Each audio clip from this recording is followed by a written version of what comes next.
நெறியாளர் சொன்னது போல கூட்டணி கட்சிகள் புதிதாக வந்திருக்கும் தமிழக வெற்றிக் கழகம் திரு விஜய் அவர்களின் தலைமையில் இன்று பார்த்தீங்கன்னா ஏகப்பட்ட விஷயங்களை பண்ணிகிட்டு இருக்காங்க. அவங்களுக்குன்னு ஒரு தனி ஐடி விங் அமைச்சிட்டாங்க. அதே மாதிரி தேர்தல் களப்பணியில் ஈடுபடுவதற்கான தேர்தல் முகவர்கள் அப்படின்னா பூத் ஏஜென்ட் அதையும் நியமிச்சிட்டாங்க. அநேகமாக இன்றைக்கி அந்த தேர்தல் பூத் கமிட்டி மற்றும் குழு உறுப்பினர்கள் மாவட்ட செயலாளர் கூட்டமானது இன்று சென்னையில் நடக்கிறது. இதை வைத்து பார்க்கும் பொழுது அவர்கள் ஏறத்தாழ 90% தயாராகிவிட்டார்கள். ஆகையால் இது மும்முனை போட்டியாகும்.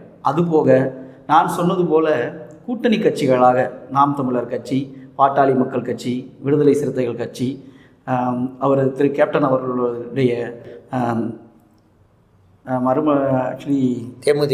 தேமுதிக இதெல்லாம் இணைந்து வரும் பொழுது விஜய்க்கு அது ஒரு வலு சேர்க்கும். அப்பொழுது இந்த முதன்மை கூட்டணியாக இருக்கும் திராவிட முன்னேற்ற கழகத்தின் கூட்டணியும் அனைத்து இந்திய அண்ணா திராவிட கழகத்தின் கூட்டணியும் சலசலப்புக்கு உள்ளாகும். அதனால் அவர்களது ஓட்டு சதவீதமான குறைவதற்கான வாய்ப்பு உண்டு. ஆகையால் தான் நான் இந்த கூட்டணியெல்லாம் அமையும் பொழுது தமிழக வெற்றிக் கழகத்தின் கை ஓங்கும் என்று நான் கூறியிருக்கிறேனே தவிர வெற்றிக்கு வழிவகுக்கும் என்பது இரண்டாம் தரபட்சமாக தான் இருக்கும். இந்த இரண்டு பிரதான கட்சிகளும் பின்னுக்கு தள்ளுபடுவதற்கான வாய்ப்புகள் அதிகமாக உள்ளது. அவர்கள் களப்பணியாற்றினால் திராவிட முன்னேற்ற கழகத்திற்கான எதிர்ப்புகள் வலுத்து வந்து கொண்டிருக்கிறது. இங்கே மதுரையில் பார்த்தீங்க அப்படின்னா இருபேறு குழுக்களாக திமுக பிரிந்திருந்த காரணத்தினால், ஆனால் இதுவரை வெளிப்படையாக தெரிந்ததில்லை. இருந்தாலும் புதிதாக ஒரு மாவட்ட செயலாளரை நியமிக்கும் பொழுது அதற்கான எதிர்ப்பாளர்கள் அந்த கட்சி கூட்டணிக்குள்ளேயே இருப்பார்கள். அதை வெளியில் தெரியாது. இது ஒரு பனிப்போர் போன்றது. ஆகையால் மதுரையில் வைக்கும் கூட்டமானது முடிவு பெற்ற நிலையில்தான் இதை பற்றிய முழு விவரங்களும் நமக்கு தெரிய வரும். ஆகையால் இந்த கூட்டமானது வெற்றி பெறுமா தோல்வி பெறுமா என்பது பொறுத்திருந்துதான் பார்க்க வேண்டும்.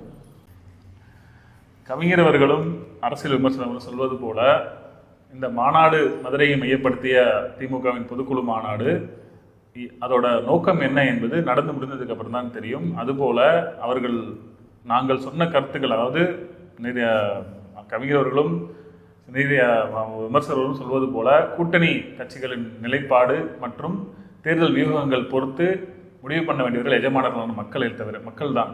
தேர்தல் வரும் நேரத்தில் இம்மாதிரியான விஷயங்கள் இம்மாதிரியான செயல்கள் ஒரு வெற்றி பாதையை நோக்கி போகுமா அல்லது தோல்வி அடையுமா என்பதை முடிவு செய்வது மக்கள் தான். அதே எங்கள் வைபர்வாய் சேனலுக்கு அனைவருக்கும் மனமார்ந்த நன்றியை தெரிவித்துக் கொள்கிறோம்.